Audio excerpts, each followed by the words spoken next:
teman-teman semuanya, bertemu lagi dengan saya Fiorenza Diana Charista dari kelas 10 TJKD 1. Oke, di video kali ini kita akan belajar mengenai administrasi jaringan menggunakan mikrotik teman-teman. Nah, mikrotik sendiri itu apa sih? Oke, jadi mikrotik adalah sebuah perangkat keras dan perangkat lunak yang kita gunakan untuk mengelola atau mengoperasikan jaringan komputer teman-teman. Nah, langkah awal untuk mempelajari mikrotik ini kita mulai dari yang mikrotik MTCNA ini teman-teman, atau mikrotik Certified Network Associate. Kemudian nanti di video-video selanjutnya, lab yang akan kita gunakan yaitu nanti kita akan menggunakan Pinet Lab teman-teman. Jadi kita akan praktek menggunakan Pinet Lab. Oke, yang pertama ini kita mulai dari pendahuluan teman-teman. Kemudian kita akan bahas apa itu mikrotik, kemudian timeline untuk belajar mikrotik, kemudian program sertifikasi mikrotik, serta kita akan membahas mengenai ujian MTCNA.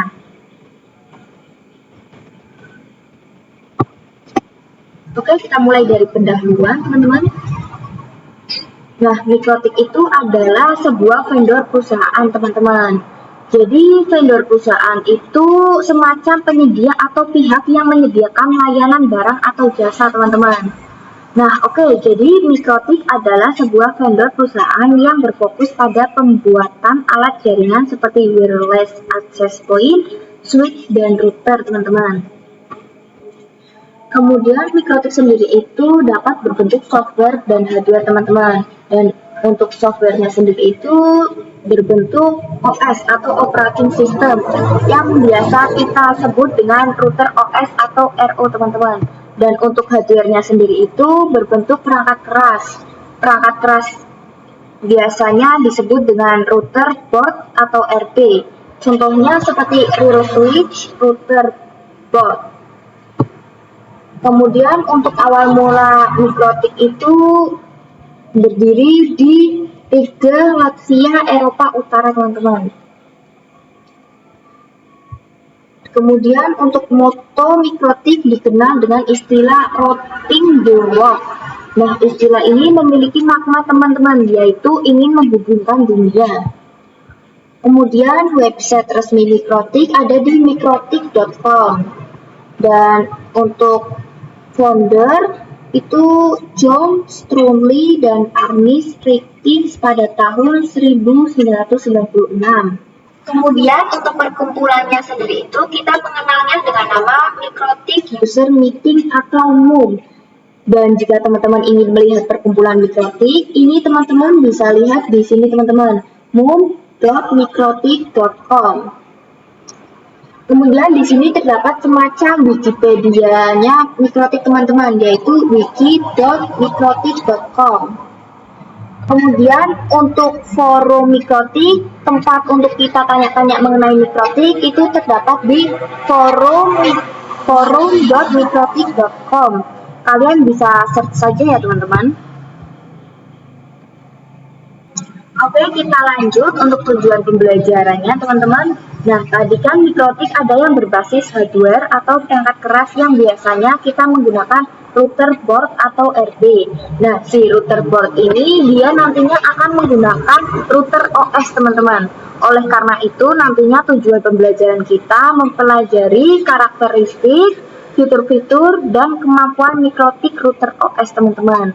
Kemudian kita akan mempelajari cara instalasi, konfigurasi, fungsi, maintenance, dan troubleshooting dasar pada mikrotik router OS.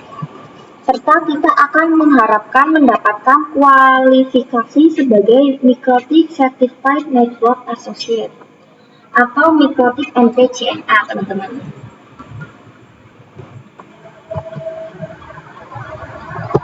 Oke, kita lanjut untuk timeline mikrotik.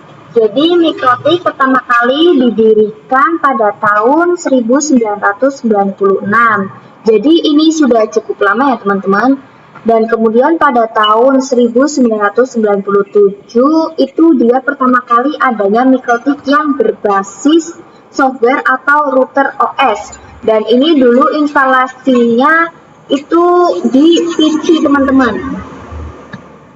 Kemudian di tahun 2002, ini perangkat router board pertama atau perangkat keras pertama yang ditemukan.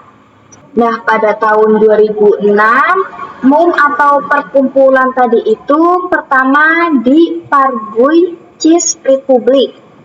Kemudian pada tahun 2015, MUM terbesar di Indonesia yang sekitarnya itu 2.500 lebih, teman-teman.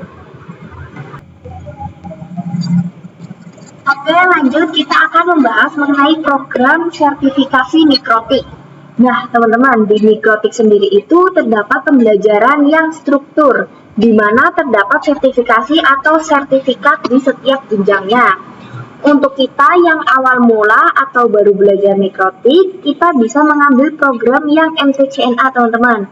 Di mana program MTCNA ini itu membahas tentang apa aja yang ada di dalam mikrotik, seperti fitur-fitur, tapi itu secara umum, teman-teman. Nah, jika kita sudah mengikuti program MTCNA dan kita sudah menemukan kita ingin fokus ke yang mana, misal kita ingin fokus ke yang MTCRE atau routing, teman-teman. Nah, itu kita bisa mengambil program yang mikrotik MTCRE. Nah, tetapi kembali lagi ke awal mula. Jika kita baru awalan, kita harus mengambil dulu yang MTCNA, teman-teman. Seperti di sini tertuliskan sertifikasi berjenjang. Kalau belum lulus MTCNA, maka belum bisa ikut ujian level engineer atau level berikutnya. Nah, di sini berarti kan terdapat beberapa kelas ya, teman-teman, di mikrotik. Dan dengan kelas-kelas ini kita bisa mendapatkan sertifikasi dari mikrotiknya sendiri.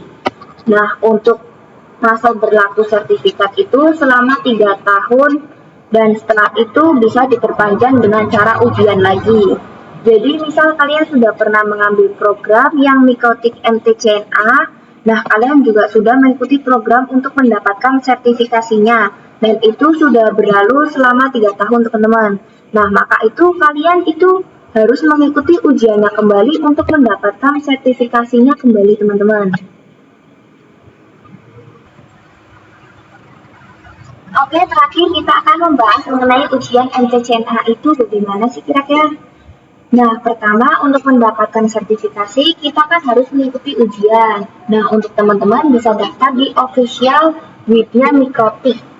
Kemudian untuk sistemnya itu offline dan online.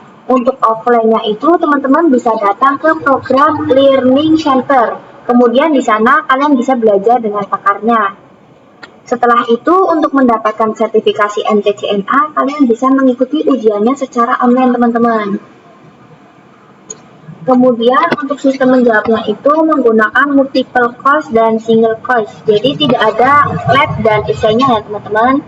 Kemudian, untuk soal setiap tesnya itu random dengan bahasa pengantar, yaitu bahasa Inggris. Jadi, di sini kalian harus belajar bahasa Inggris walaupun sedikit-sedikit ya, teman-teman. Kemudian lanjut, ini itu adalah KKM-nya ya, teman-teman. Jadi jika kalian tidak memenuhi KKM-nya atau 60%-nya ini, atau untuk nilainya itu sekitar masih 50-59%. Nah, itu kalian perlu melakukan tes ulang, teman-teman, atau second chance. Kemudian syarat untuk Mikrotik Academy, itu misal kalian pengen membuka program sendiri nih. Nah, kalian harus mempunyai nilai minimalnya itu 75% untuk Mikrotik MTCNA-nya, teman-teman. Dan untuk engineer levelnya juga sama, 75%. Jadi ini adalah minimalnya ya, teman-teman. Oke, dan saya rasa cukup untuk pembahasan singkat mengenai Mikrotik MTCNA-nya. Dan untuk video selanjutnya saya akan membahas mengenai router OS. Oke, sekian. Terima kasih. Wassalamualaikum warahmatullahi wabarakatuh.